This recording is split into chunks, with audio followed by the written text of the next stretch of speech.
Thomas Paine said, "Toleration is not the opposite of intoleration, but is the counterfeit of it. Both are despotisms. The one assumes to itself the right of withholding liberty of conscience, and the other of granting it."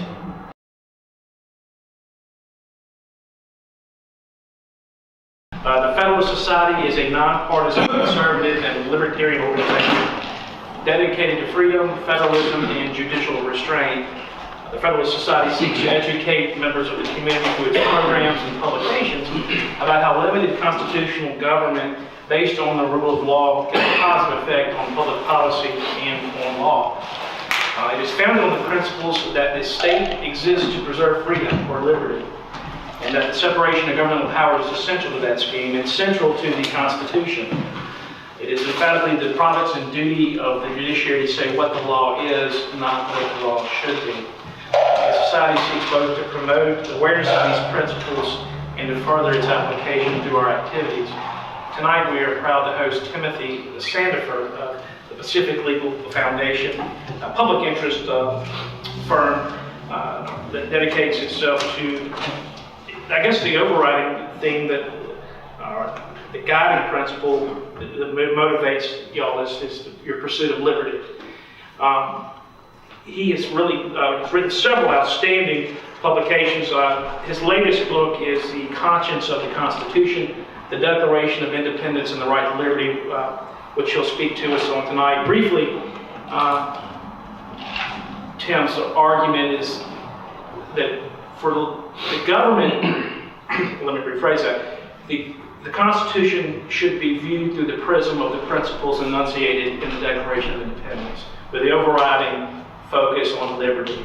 And it coincides very well with the Federalist Society's, I guess, founding principles. That is that the state exists to preserve liberty, and that the people are the sovereignty of the people, and that it's not come from the government. And that if you look at these principles, they're still the principles, those that are dedicated in the Declaration of Independence. They give significant meaning to phrases that would otherwise be forgotten or lost in the Constitution debate of the day.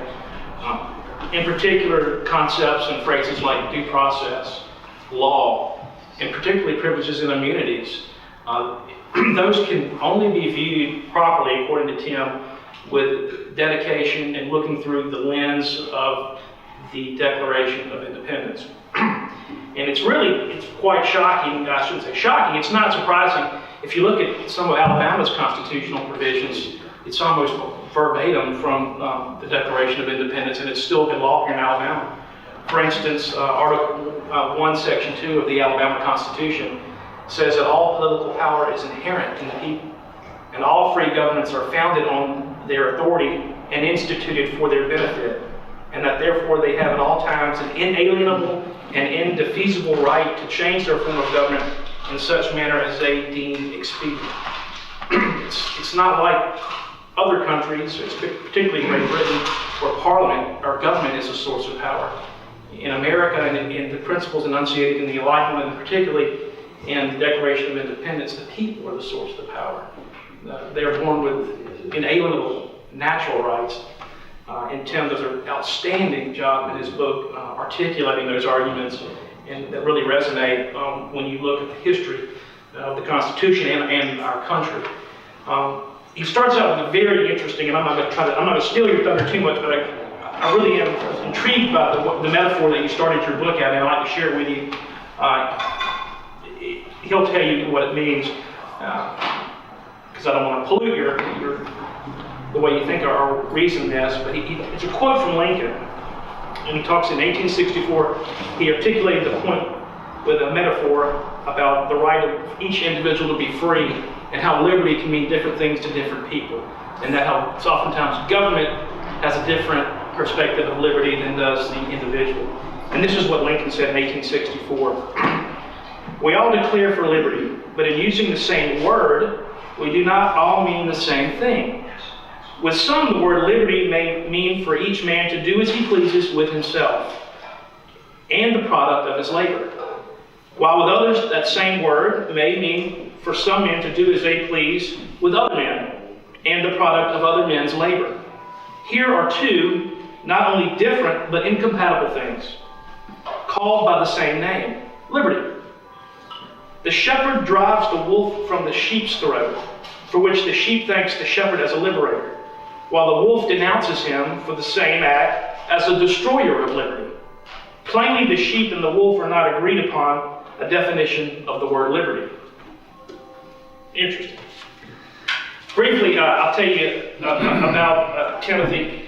He's a principal attorney in the Pacific Legal Foundation. He's a lead attorney in the Foundation's Economic Liberty Project. He works to protect businesses against abusive government regulation, and he's won several victories for free enterprise in the state of California, Oregon, Missouri, and I'm sure there are other states as well. Besides The Conscience of the Constitution, he's also written a fantastic book, The Right to Earn a Living, Economic Freedom in the Law, and also he's written Cornerstone of Liberty, Property Rights in the 21st Century. He's penned some 45 scholarly articles on subjects ranging from eminent domain and economic liberty to copyright, evolution and creationism, slavery and civil war. And I will say, if any of you love history, just reading this book and talking to him in the last hour, he is a very good student of history, particularly when it deals with the Constitution and our founding fathers. His articles have appeared in the National Review, Washington Times, Paramount Review of Books, and on and on. He's been an adjunct scholar at the Cato Institute, this libertarian think tank up in Washington, and he's also a frequent guest on radio and television programs, including John Stossel, the Armstrong and Getty Show, the Jim Lehrer News Hour, and NPR's American Life. Please join me in welcoming Timothy Sandefur. I'm glad that you mentioned the line from Lincoln, because I think it does do a good job of setting the tone for what I wanted to say about my book. And I'll start with a quote from another president, before he was president, and that was Congressman James Madison, who said in 1792, "In Europe, charters of liberty have been granted by power. America has set the example with charters of power granted by liberty. This revolution in the practice of the world may with a just praise be pronounced the most triumphant epic of its history."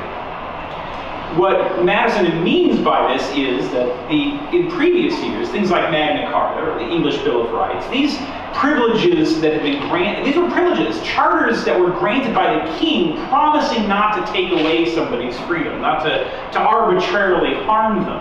But under the British Constitution, these were nothing more than revocable statutes. They were not of a constitutional dimension that superseded the power of the Parliament, because the Parliament was supreme and absolute. The Declaration of Independence makes this very clear, and I think it is right to say that this is the most triumphant epic of its history. The Declaration of Independence starts with the premise that we are first free, and then the government exists to secure that freedom. All men are created equal with certain inherent rights. Government is created in order to protect those rights, and its just powers are derived from the consent of the governed. And when government becomes destructive of these ends, it is the right of the people to alter or to abolish the government. So freedom comes first, and government only comes second, the reverse of what the founding fathers had seen in the European governments. This was the great innovation of the founding fathers. Lawyers very often will use a term prior restraint when talking about freedom of speech rights, typically. But in fact, the idea of prior restraint is a perfect way of capturing what it is that I'm talking about across the spectrum of all individual rights. Under the British monarchy, under the English Constitution, you needed permission from the government to do practically anything. You needed the government's permission to start a church, to form a corporation. To leave England, you had to get a permit from the government. And of course, to publish your opinions as you saw fit, you needed to get a permit in order to publish, a license from the press, for the press. Now, one of my great heroes, the greatest Christian libertarian of all time, I think, John Milton, is widely recognized as one of the godfathers of our idea of free speech. And the reason is, it's kind of typically John Milton. Milton. Anybody here read Paradise Lost? Anybody here enjoy Paradise Lost? I love Paradise Lost, but as Dr. Johnson said, no man ever wished it longer. Paradise Lost this book-length epic poem in flawless iambic pentameter about the fall of man in the Garden of Eden. It's what, 50,000 lines long? I mean, it's at least 300 or 400 pages long. And Milton dictated every word of it because he was blind as a bat. And so he would come up with the lines in his head, and every morning he would have a secretary come and he would recite to the secretary, he would write it all down. Milton would say, "I need to be milked." Because he'd come up with new lines during the night, and then he would just recite them and write them down. Well, earlier, that was late in his life. Earlier in his life, he had been kind of a troublemaker. He had been an ambitious young poet, and in his late 30s, he married a 15-year-old girl. This was the style at the time. And he was kind of a stern, he wasn't actually a Puritan, but he had sort of Puritan tendencies, and she didn't much like that. She found that rather dull. And so she, not long after, fled home to her parents. So Milton, very characteristically, responded by writing a book called The Doctrine and Discipline of Divorce, arguing that divorce ought to be legal. This was in 17th century Puritan England, so that was pretty controversial. And the Parliament immediately started investigating him for doing this and saying, well, where did he get the permission to publish this book? And when Milton found out about this, he was outraged and responded, again, very characteristically, by writing another book called Areopagitica, which is, to this day, the most beautiful thing ever written on the freedom of speech. There's the famous line in it, for books are not absolutely dead things, but are as liable to spring of armed men's as the fabled dragon's teeth. And yet, almost as good kill a man as kill a good book. For who kills a man kills but a creature, kills the image of God. But who kills a good book kills reason itself. So Milton's entire argument in Areopagitica is that you shouldn't have to get permission from the government in order to publish what you want to publish. And the Founding Fathers took this another step further with the First Amendment and eradicated essentially all prior restraints. Today, in all but the rarest circumstances, the government may not require you to get its permission before publishing. It can punish you afterwards if you engage in libel, for instance. But it can't require you to get government permission before publishing. Freedom essentially means not having to ask permission. John Locke said, freedom is not, as we are told, a liberty for every man to do as he lists. For who would be free if every other man's humor might domineer over him? But a liberty to dispose and order as he lists his persons, possessions, and his whole property within the allowance of the laws under which he is, and therein not to be subject to the arbitrary will of another, but to freely follow his own. This is what the Founding Fathers accomplished, and a great example of this is in the area of religious freedom. If you look at the British Constitution at the time of the American founding, it was one of the freest societies that humanity had known. As far as religious freedom is, there was tremendous religious freedom under the British Constitution in the 18th century, relatively speaking. William Blackstone, the author who wrote the famous Commentaries on the Common Law in the 1760s, very proud of religious freedom under the British Constitution. In fact, he says, we even allow Catholics to own property. That's really liberal, right? But it wasn't actually religious freedom. It had a different name, and that is religious toleration. That was the principle under the British Constitution, religious toleration. And the Founding Fathers didn't like the idea of religious toleration. Thomas Paine said, toleration is not the opposite of intoleration, but is the counterfeit of it. Both are despotisms. The one assumes to itself the right of withholding liberty of conscience, and the other of granting it. The one is the Pope armed with fire and stake, and the other is the Pope selling or granting indulgences. Government has no more right to give you the freedom of religion than it has to withhold the freedom of religion, right? You have this freedom, and it's your right to do with it as you want. The government is in the business of giving you freedom. And so in 1776, when the state of Virginia was putting together the Virginia Declaration of Rights and appointed a committee to write this Bill of Rights, and the elder statesman George Mason had written a draft, and this young 20-something intern named James Madison said to him, you cannot say on there toleration of liberty. You must say liberty of, toleration of religion, you must say liberty of religion instead, the utmost religious liberty. And Mason agreed and struck out the words religious toleration from the draft of the Virginia Bill of Rights, and it appears as religious liberty in instead, precisely for this reason. Jefferson said, "Our rulers can have only authority over such rights as we have submitted to them. The rights of conscience we never submitted, we could not submit. We are answerable for them to our God. The legitimate powers of government extend only to such acts as are injurious to others. But it does me no injury for my neighbor to say that there are 20 gods or no God at all. It neither picks my pocket nor breaks my leg." I love that line. Neither picks my pocket nor breaks my leg, so it ain't nobody else's business if you do. What the founders did in religion as well as in other areas of life was to replace the British model of asking permission with the American model of you are fundamentally free and the government has to justify any restrictions on your freedom. Well, obviously things are much different today, right? Who has to ask permission? What kind of people have to ask permission in order to do things? Children, right? Slaves. Until rather recently, women had to get permission from a husband or a father figure in order to engage in the common occupations of life. There was a case called Mueller versus Oregon in the early 20th century, in which the Supreme Court upheld a law that prohibited women from earning less than a certain amount of wages. And the lawyer defending this proposition was the then progressive rock star Louis Brandeis. And Brandeis argued, I have to say whenever I talk about this, I have to say I am not making this up. Brandeis argued that women, you see, are too stupid, fragile, and shy, wilting little violets, so that they're incapable of asking their bosses for raises. They just can't do it. And so they need the government to tell them what wages they're allowed to earn in order to protect them from themselves. And the Supreme Court agreed and upheld that restriction then.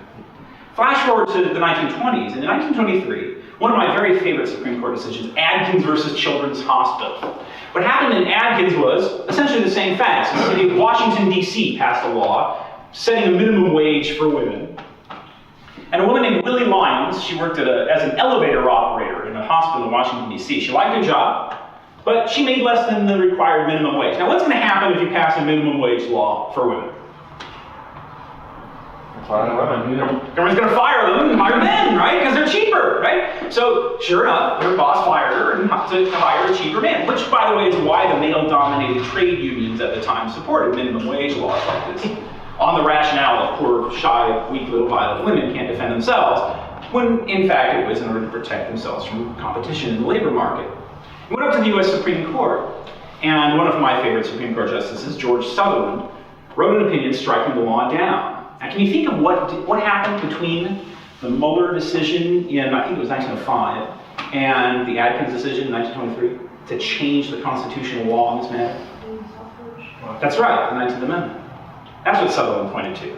He said, let's assume that it's true that women used to be so weak and worthless that they couldn't negotiate their own contracts for themselves. Let's just assume that that was true back then.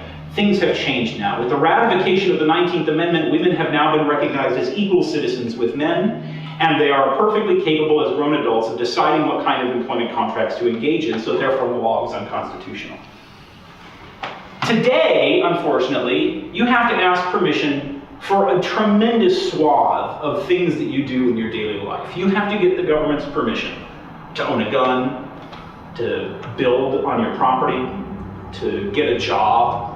Something like a third, I think it is, of all Americans are required to get government permission in order to engage in their jobs. Travel, right? Even free speech now. A lot of the time requires government permission in these so-called free speech zones that they're putting up at, sometimes on university campuses, sometimes when there's a public event like a political convention, they'll put up a cage. The government will put up a cage, and you're allowed to exercise free speech inside the cage and not outside of it. Now, the First Amendment, of course, says that the entire United States of America is a free speech zone.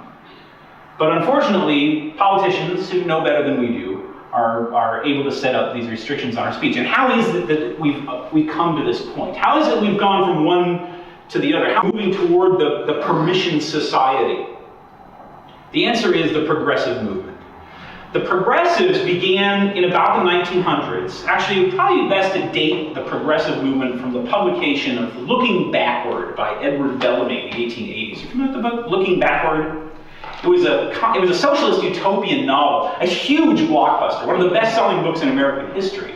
It's the origin of the phrase, from cradle to grave. It's about a man who travels forward in time and visits a utopian society where the government runs everything and so everybody's happy. Well, the progressives had basically 4 big ideas for how to radically reform the Constitution of the United States.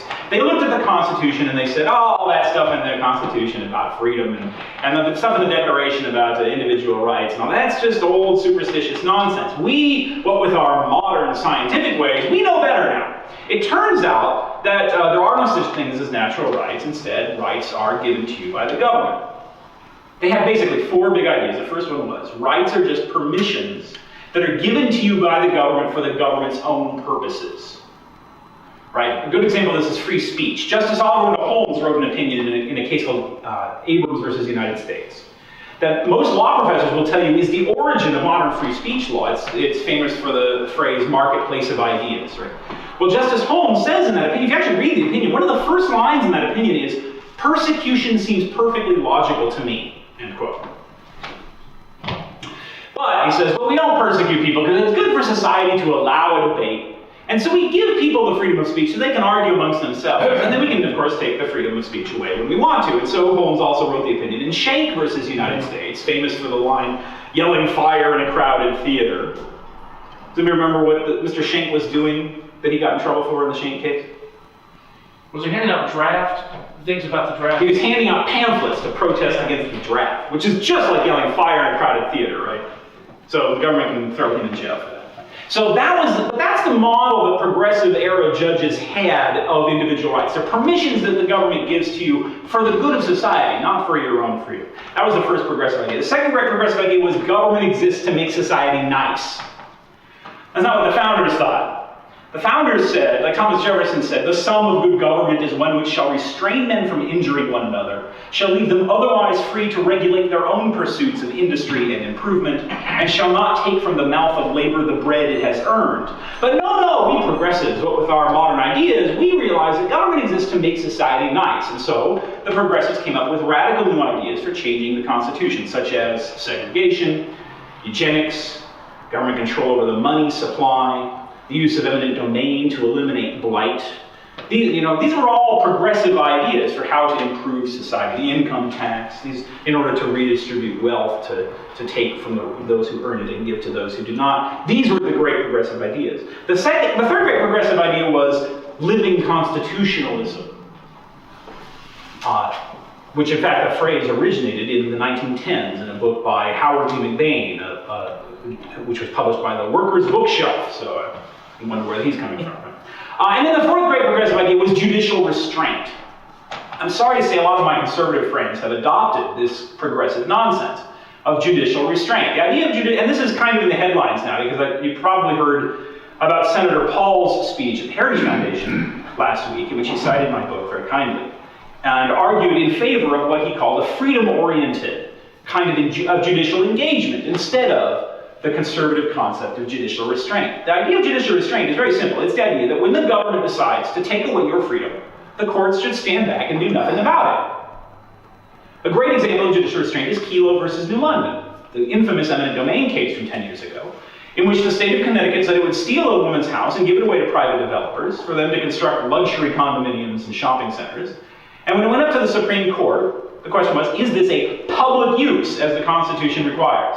Now, we could probably come up with a long list of things that are public uses. It's kind of an ambiguous phrase. But there's one thing that's absolutely clear about it. It means not for private use, right? But in the Kelo case, the Supreme Court allowed a taking of private property for private use because the court said, well, we're not going to be activists. We're going to stand back and let the democratic process have its way. Other great examples of judicial restraint are Plessy versus Ferguson, Korematsu versus United States, in which the government threw the Japanese Americans into prison camps in World War II. The court said, we're not going to get involved, Buck versus Bell, another great Oliver Wendell Holmes masterpiece. I despise Oliver Wendell. I'm convinced there's only 2 reasons why his reputation persists among lawyers today. One, people don't actually read his opinions. And second is the mustache. He has such a good mustache. He just looks lawyerly, and I'm convinced that's the only reason why the words of this incredible reactionary who said, quote, "All my life I have despised the rights of man," end quote. Why his words are etched in stone on the side of the law school at UC Berkeley. Those must be the only reasons why. In Bubb versus Bell, Justice Holmes wrote an opinion upholding the right of states to force women to undergo sterilization operations against their will. Famous for his line, "3 generations of imbeciles are enough." Or maybe it's 2. I never remember how many generations of imbeciles were enough for Holmes. But anyway, that's judicial restraint, right? The government's going to take away your reproductive rights against your will, and the court's going to stand back and say, "Man, we're not going to be involved. We're going to let the democratic process have its way." What the progressives managed to do was to replace liberty with democracy as the central value of the Constitution. The very first line of the Constitution declares that liberty is a blessing. That's the word it uses, the blessings of liberty. It doesn't say the same thing about democracy or about government. In fact, the Constitution goes on for several pages limiting democracy in order to protect liberty. But what the progressives managed to do is to reverse those constitutional poles.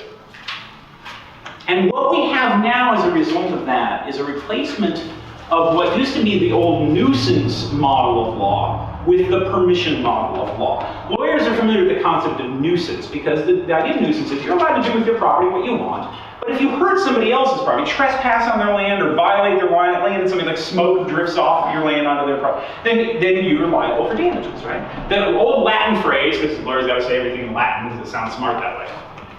I took ancient Greek in college. That was a mistake. Here's a tip for anybody out there who's thinking about going to law school. Ancient Greek is not going to help you. I don't know Latin, and so my pronunciations are never any good. Although, I mean, who knows, right? None of us know any ancient Romans. So. Sic utere something or other, which means you can use your property as you will so long as you harm no other person. That's the principle at the heart of nuisance law. But instead, today what we have is the system of permit, the system of permission. Now, what are the differences? In nuisance law, you're allowed to do with your property what you want as long as you don't hurt somebody else. So you're allowed to innovate. You're allowed to come up with new ideas. You're allowed to try new things. You're allowed to take risks. It's up to you to decide what to do with your property, knowing that you'll be responsible if you do something bad. The permit system does the reverse of that. It presumes against freedom. It says you're not free unless we say so. It restricts innovation, right? It can be very expensive to get permits. Federal environmental permits, for instance, under the Endangered Species Act, are extremely expensive and take many years to obtain. And they involve problems like the knowledge problem. The knowledge problem is identified by the famous economist Friedrich Hayek as the idea that the knowledge necessary to make complicated economic decisions cannot be held by a single person. This information is scattered across millions of people, and no one person can possibly know how to design a complicated thing like a healthcare system for the entire United States. It just cannot be done. Right? I first went to a Starbucks in, I think, 1993, when I was on a visit to Seattle. A friend of mine said, "God, try this place. It's going to take the world by storm." So we went there, and it was just bad, overpriced coffee to me. I thought, And now, in 1993, if you had been forced to prove to the government that there needed to be a new chain of overpriced, bad coffee shops in the United States, you couldn't have proven that. There were plenty of coffee shops with a lot better coffee, right, for cheaper. And yet it turns out America did need a chain of overpriced bad coffee shops. How do we know? Because Starbucks is wildly successful, right? They were able to try it, and it turned out that they were right. That knowledge problem, political leaders can't possibly have the necessary information to know whether the next Starbucks is going to be a success or not. And the biggest problem with the permission society is rent-seeking. The opportunity, that's the economic term for it, but it's really the opportunity that the system gives to lobbyists to game the system for their own benefit. I'll give you an example from a case that I won in February of last year in Kentucky. In Kentucky, as in most of the states of the Union, if you want to start a moving company, you first have to get permission from all of the existing moving companies in the state. My client, Raleigh Bruner, wanted to start a company called Wildcat Moving after the local sports team. He was himself a graduate of the University of Kentucky. He had I think it was half a dozen trucks and like 30 employees, when it turns out, police came a knocking. They said, guess what, you don't have a certificate of public convenience and necessity. And in order to get a certificate, you have to file an application and notify all of the existing moving companies and give them the chance to object. And guess what? They usually did. The law did not require that they object on the basis of any safety violations or any risk or dishonesty on the part of the applicant. They objected simply because they didn't want competition. In fact, it turned out in the 5 years prior to our filing of the lawsuit, there had been about 115 protests filed. Every single one of them by an existing moving company, in fact, every single one of them by a single lawyer, all of them explicitly saying that they were protesting because they didn't want competition against themselves. Once a protest was filed, then the applicant was required to go to a government hearing. The law required them to hire a lawyer, a very expensive undertaking for a small business, and prove to a group of government bureaucrats that a new moving company would satisfy the public convenience and necessity, or the present or future public convenience and necessity. What does that term mean? That's the right answer, nobody knows. It's not defined in any statute, regulation, or case law in the state of Kentucky, or apparently in the entire United States. Nor is it clear how a bureaucrat could know what the future public convenience would possibly be. So we filed a lawsuit, and it turned out, when we got the discovery documents, we got some very interesting things. It turned out that there had only been 3 applicants in the previous 5 years who had gone all the way through the hearing process. One of them had been denied a certificate because she had operated illegally before and because the existing companies didn't want competition. Well, she turned around and filed a lawsuit against the state saying that this was racial discrimination. And in order to settle the lawsuit, the government said to her, why don't you just ask permission to buy a license from an existing firm instead? So she did that. No protests were filed. And the government said, she's fully qualified. In fact, she's been in the business for years. In fact, no protested application had ever been granted, and nobody asking permission to buy a license from an existing company had ever been protested. Why? Because existing companies, it doesn't increase the competition against them if they sell a license to you, right? I'm glad to say that in February of last year, the Federal District Court in Kentucky struck that law down as unconstitutional under the 14th Amendment's Due Process Clause, holding that it violated the right of my client and other entrepreneurs to earn a living without unreasonable government interference. It's very gratifying that that's the first time since 1932 that a federal court has ever issued a decision of that sort in any of these cases. Was it a strict scrutiny type analysis? No, it was a rational basis. Oh, God, that's hard to win. Yeah. And we filed cases of this sort in Missouri, Oregon, and Nevada also. In Missouri and Oregon, the state backed down and repealed the law before we got a decision. Our case in Nevada is pending in the Ninth Circuit now, and I think I can tell you now that on Thursday we will be filing a new lawsuit against the state of Montana for their certificate of public convenience and necessity law for taxi companies. What this proves is how the permission system falls into the hands of the politically well-skilled, the politically adept, who know how to use the system for their own benefit. And thanks to the deferential rational basis test that courts use today, they mostly get away with it. This rational basis test is the law that says that the court will presume that the law is constitutional unless the plaintiff disproves every conceivable rational basis for the law. Now, non-lawyers would say, how is that possible? You can't prove a negative. That's right. Not only can you not prove a negative, but you can't prove an infinite series of possible negatives. But that is what the law requires when it comes to protecting your right to earn a living, a right that even liberal Justice William Douglas called the most precious liberty that man possesses. As we move to more and more toward the permission society, and get farther and farther away from the founder's great innovation of fundamental liberty, the presumption of freedom, I'm afraid that we're moving farther and farther away from protecting the blessings of liberty. To me, the idea was put best by the British poet Rudyard Kipling, who said, "All we have of freedom, all we use or know, these our fathers bought for us long and long ago. Ancient right, unnoticed as the breath we draw, leave to live by no man's leave, underneath the law." Thank you very much.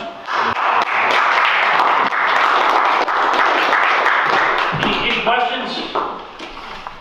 I'm going to ask you, kind of a local hook here. You talk about the slaughterhouse cases in your book, about kind of the death knell for the Privileges and Immunities Clause, but there was a local attorney here that was involved in that litigation. Our federal courthouse is named after John Archibald Campbell. Would you kind of tell everybody a little bit about? He's mentioned pretty in your footnotes in the book. He had a pretty nice a footnote about him and his role in kind of being an unlikely champion of the Privileges and Immunities Clause for liberty in terms of economic liberty with farmers. And this is an issue that really good scholarship still remains to be done on this. I would really like to learn more about this myself, and I think it's something historians have really overlooked. The slaughterhouse cases, for those who might not be unfamiliar with it, the Constitution was amended in 1868 to add the 14th Amendment, which says, all persons born or naturalized in the United States and subject to the jurisdiction thereof are citizens of the United States and of the state wherein they reside. Now that alone is a tremendous change in the Constitution. The Constitution had never defined citizenship. It's one of the most amazing things you think about the American Constitution. Between 1787 and 1868, the Constitution never defined the word citizen.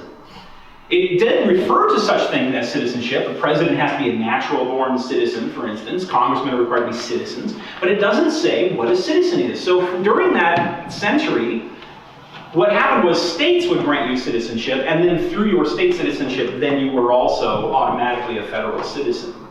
Well, that was a problem, because a free black man could be a citizen of Massachusetts, but not of South Carolina. And the state of South Carolina passed a law in the 1830s called the Negro Seamen's Act, or the Police Bill, which required any black sailor on a ship landing in a South Carolina port to be jailed at the captain's expense until the ship left harbor.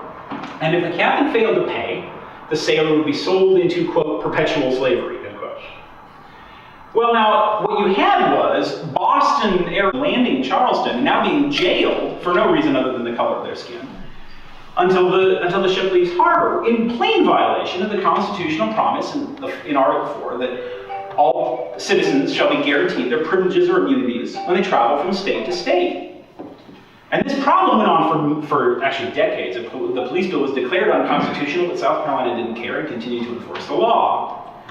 That was one of the sources of conflict that led to the Civil War. Anyway, now the 14th Amendment comes along and declares what citizens are and deprives states of any authority to say who citizens are. That's a really remarkable step also. The state of California has absolutely no say in the question of whether I am a citizen of the state of California, because the Constitution says I'm a citizen of the state wherein I reside. End of story. It's a pretty pathetic sovereign who can't determine its own citizens. When people talk today about the state's residual sovereignty, it's a very limited degree of sovereignty. Precisely the point of the 14th Amendment. The second section of the 14th Amendment says, no state shall make or enforce any law which shall abridge the privileges or immunities of citizens of the United States. What are the privileges or immunities of citizens of the United States? If you look at the historical record, they're the natural and common law rights that adhere in you by virtue of your federal citizenship, by the virtue of the fact that you are an American. Do you think it's the rights retained by the people? No, I don't. This is a theory that has been put forward by a professor named Kurt Lash, who argues that the Privileges and Immunities Clause should be interpreted as the same as the rights that were guaranteed to you by virtue of state law. And he has very technical and precise arguments for this. By that I mean the kind of arguments that require a magnifying glass over the text. And I think that's the wrong way to look at the law. I think the law is not that finely grained. In most instances, there are certainly exceptions, but for the most part, I don't think so. And I think what the Republican Party in 1868 was doing with the 14th Amendment was a dramatic transformation of the federal system. That then leads to what happened in 1873. The first U.S. Supreme Court case to interpret the 14th Amendment, the slaughterhouse cases, came out of Louisiana. The state of Louisiana passes a law that says if you want to slaughter cattle in New Orleans Parish, you have to do it at one privately owned company called the Crescent City Livestock Landing and Slaughterhouse Corporation, which just happens to be owned by members of the state legislature. Louisiana hasn't changed much. Right? Well, this put hundreds of butchers out of business overnight. New Orleans is a huge center of the cattle industry. You drive cattle over from the Great Plains of Texas and you'd slaughter them in New Orleans, put them on ships bound for markets. But you had to do that now as a single privately owned company. So these butchers filed a lawsuit, and they said, we have a right to earn a living free of unreasonable government interference, which has been protected under Anglo-American common law for at least 2 centuries. And yet, and this Constitution says no state shall make or enforce a law that shall take away that right. Here is plainly a violation of that amendment. It's unconstitutional. And the Supreme Court said, no, that's okay. The state can do that if it wants to. That was a moment lawyer Campbell was representing. And well, that's right. John Campbell, who had been a U.S. Supreme Court justice and had resigned from the Supreme Court when the Civil War broke out, at the end of the war, became a lawyer in private practice, and he argued on behalf of the butchers in the Supreme Court. Now, the other side of the case is also very interesting because the state of Louisiana was represented by a lawyer named Jeremiah Sullivan Black. Black has been largely overlooked in the histories of the period, and I think it's a shame because there's something very telling about Black. He had been Chief Justice of the state of Pennsylvania in the 1850s, and while he was there, he wrote a decision called Sharpless versus Mayor of Philadelphia. One of my very favorite cases. It's very interesting because during the 1850s, you see this split over the argument, over the ideas of sovereignty in the American system. And Sharpless takes a very strong point on that. The question in Sharpless was whether the government could fund a privately owned railroad with tax dollars. And Justice Black wrote an opinion saying yes, it could, because there was nothing in the Constitution to prohibit it, and the government can do anything it wants to as long as it's not prohibited. He says, if the people of Pennsylvania, in writing their Constitution, had decided to give all their power to a single person, they would have created an autocracy as powerful as the Russian Tsar. Now, the American founding fathers would have said no. They would have said, no, the Russian Tsar is not a legitimate ruler. No legitimate government can have that kind of authority. But Justice Black was taking this extreme states' rights position that says that the state had absolute, uncontrollable authority, except where it chose not to exercise its power. Only a couple years later, there was a case called Billings versus Hall in California, which took exactly the opposite view. In that case, the state passed a law called the Settlers Act, or the Squatters Act, that said that, we in California had a lot of absentee landowners during the gold rush. People like John C. Fremont, who lived in New York or whatever, or Missouri or whatever, and owned huge swaths of California land. And these gold miners would come, and they didn't care who owned the land, they would just start mining on it. And so the landowner would try and have them thrown off the property, and this law said, no, you can't throw them off the property unless you pay them the cost of the improvements to the property. And if you fail to do that, forfeiture to the squatter. And the California Supreme Court struck this law down, and they said, yeah, there's nothing explicitly against it in the Constitution, but there are certain fundamental principles underlying our free system of government that no legitimate government may violate. No government has the power to take property from one person and give it to another. So you see these two strong positions in the 1850s about state sovereignty. On one side, states can do anything that they want to. On the other hand, there are certain natural rights and limits on what states can do. So Jeremiah Black, author of Sharpless, later became, when his fellow Pennsylvanian James Buchanan was elected president, became U.S. Attorney General, Secretary of State, Secretary of War. And then after the war, defended Andrew Johnson in his impeachment trial, wrote the veto message for the 1866 Civil Rights Act. This was not a guy you would call friendly to civil rights. And then his greatest triumph was representing the state of Louisiana in the slaughterhouse cases and persuading the court that the 14th Amendment, by declaring that all persons are citizens of the federal government first and of the states only secondarily, and that states could not violate their freedoms, nevertheless made no change at all in the sovereignty of the federal system. The Supreme Court says, could it be the purpose of the 14th Amendment to put the federal government in charge of protecting civil rights against the states? Why, that would be a shocking outcome. So, of course, that can't be what they meant. That's it. That's the extent of the analysis in the slaughterhouse cases. No reference to the debates, no reference to the legislative history, no reference to the causes of the war in terms of states' rights versus federal authority, nothing like that. The Supreme Court says it would just be too astonishing if the amendment changed the Constitution, so therefore it can't have done that. That's really what slaughterhouse says. And I'm sorry to say, the slaughterhouse remains on the books today, and since 1873, with some very minor unimportant exceptions, the Supreme Court has never enforced the Privileges or Immunities Clause of the 14th Amendment, which was intended to be the centerpiece of the amendment. Just a few years ago, the Supreme Court was asked directly to overturn slaughterhouse, and they said, it's not necessary to get into that, so maybe some other day. Alan Durr actually spoke to us on that. He said that The only justice that seemed to resonate with was Justice Thomas, Yeah. and that may have gotten his vote. Now Gura, I've talked to Gura about this on a couple of occasions. What do you do next? How now, after McDonald, do you get the court to enforce the Privileges or Immunities Clause? You would have to take a client to court and tell this client, okay, you can only win if you allege due process and equal protection. But instead, we're going to waive those causes of action and only bring your claim under the Privileges or Immunities Clause, which has never been enforced in the history of American law. That would be malpractice. You can't do that. So what the court has done in the McDonald case, they've managed to make slaughterhouse into some sort of a super precedent that can never be overruled. Why? Because they just choose not to. It's like Miranda is just a sacred cow that's so ingrained in the system. Even worse than that, because Miranda has given rise to a species, a whole family of law, of when Miranda applies, what exactly it requires, all these sorts of things. Slaughterhouse is nothing. Slaughterhouse erased a clause from the Constitution, and that's it. There's no elaboration on what the limits are, or what slaughterhouse means, or anything. Amazingly, Justice Stevens, in the McDonald case, says, "Well, slaughterhouse, it's been the law for a century, and we've come to depend on it so much." I don't come to depend on it.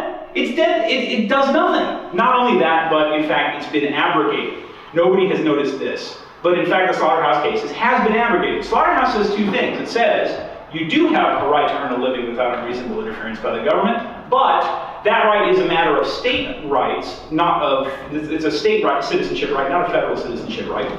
And the 14th Amendment doesn't exist to protect the state rights against violation.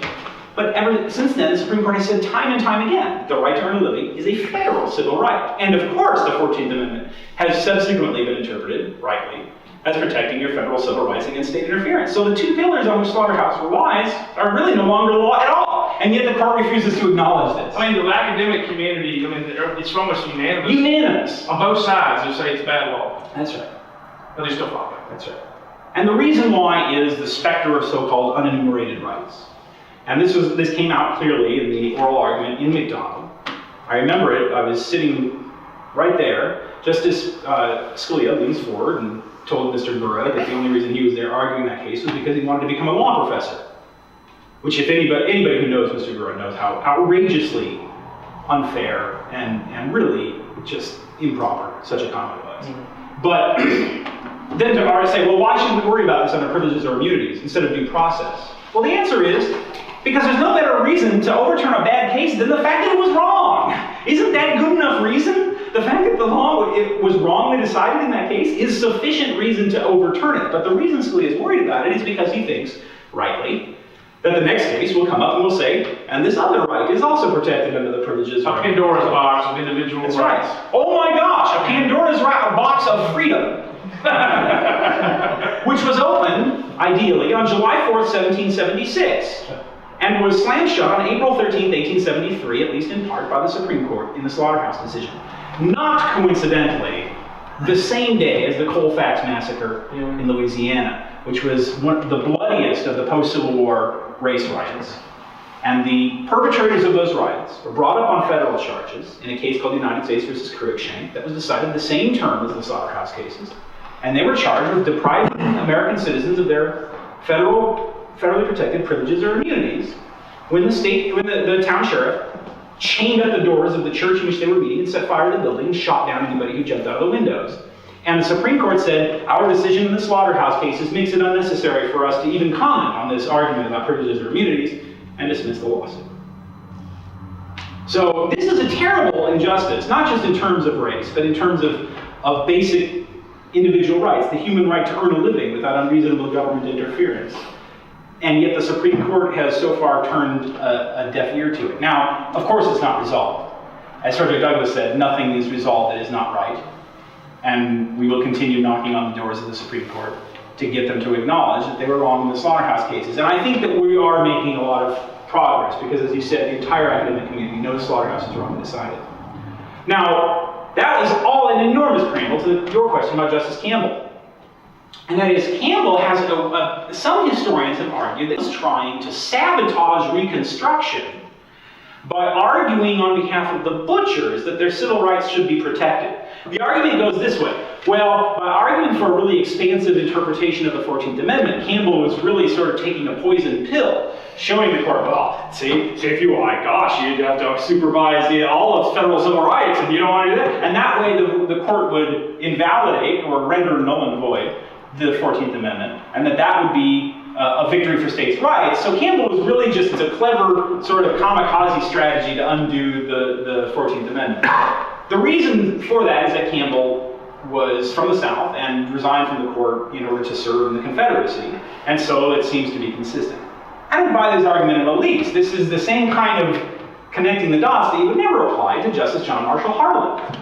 Justice Harlan was a Kentuckian, a slave owner, who, after the war was over, realized that the law in the United States had changed. Whatever his previous opinions had been, he came to see that, at the very least, in today's world, it no longer was the way, and he may have had a sincere change of heart in his views on race, and was the only dissenting opinion in Plessy versus Ferguson, and in the civil rights cases, on behalf, and became known as the court's chief friend of the oppressed blacks in the South.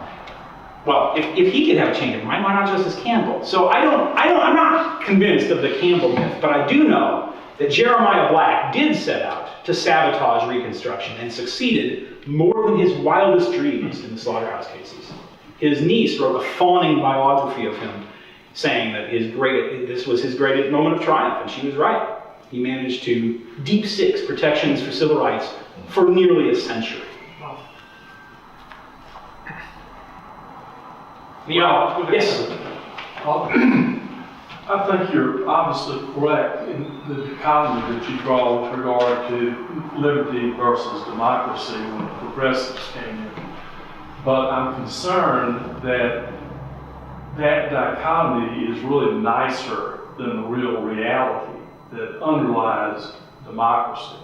Because what it really is once the democracy occurs, once you have the election, then the money takes up. And the people who want to get out of government what they can through primarily commissions, regulations, etc., the money comes up, or it has already come, and then they make all these rules and regulations, and what it does, it does oppress those who don't have the money. That's right. So the way public choice theorists put it, there's a very simple thought experiment to illustrate this point, and that is, suppose that to make the math easier, let's pretend there's 30 people in this room, and I'm the government, and I have the power to tax you all $1. Now I got 30 bucks in my hand, and the three of you are gonna now take me out to lunch on Monday, Tuesday, and Wednesday, one of you on each day, to convince me to give you the pile of money. How much are you gonna spend on my lunch? It's simple gambling odds. You take the jackpot times your 1/3 chance of winning. So each of you are going to spend $10 on my lunch on each subsequent day. Now how much are they going to spend to persuade me not to take $1 from them? 99 cents, right? They're not going to spend $5 to persuade me not to take $1 from them. And so what you get is a ratchet effect where the concentrated benefits and the dispersed costs cause the whole system to continue rotating in one direction. It's not worth it to them to show up at the city council meeting and say, please don't take away my, like in the Kelo case, please don't take away my house, right? Instead, because they've got other things to do with their lives, they don't want to become political lobbyists, whereas these guys have tremendous incentive to lobby the government. And because they're repeat players, they succeed more often than the average person would anyway. So it creates this ratchet effect in there, and whereas I, the politician, I actually think that my fancy new wealth redistribution plan has public support. I mean, all I hear are these three guys. It seems like the public loves my idea, right? There's some grumbling from you Tea Party people, but they'll forget by the time election day runs around because tax day is in April and election day is in November. So, don't have to worry about it, right? So yes, that's exactly what happens, is the democratic process, which Europeans sometime back a century ago used to deride as the American process, which is rent-seeking and wealth redistribution through lobbying, just worsens itself over time. The only cure for that is constitutionally limited government, a government that has no power to redistribute wealth in that way. And the progressives keep spinning themselves into a tizzy, trying to come up with other solutions for that. They're infatuated today with campaign finance reform. That's what that's about. The purpose of campaign finance reform is they've caused this problem where these repeat lobbyists keep getting money extracted unjustly from other people. Well, how are we going to solve that? Oh, well, we can't get rid of the regulatory welfare state, so we're going to have to instead restrict freedom of speech. That's the solution to the problem. It's not going to be a solution because all it does is increase the incentive for you to come up with a clever way to get around the campaign finance law. And guess what? They can't do that, so they're silenced even further, right? That's why the incumbents love campaign finance regulations, because they get on CNN anyway, right? John McCain is on the Sunday morning shows every single weekend. Whereas his no-name opponent can't get that. She has to buy television time, and she is less able to do so under the campaign finance regulations. So it worsens the ratchet effect. The only solution to this problem is limited constitutional government that does not steal property from people who earn it and give it to people who do not. Now I know I know that it sounds like a dreamer, but I'm not the only one. I hope someday you'll join us, and the world will not be one, but will be a diverse, free, dynamic society where people will be secure in the fruits of their labor. Well, it's a terrible death to be talked to death, so thank you very much for having me on, and I'm happy to answer your questions. Thank you. I enjoyed it. That was great. Thank you.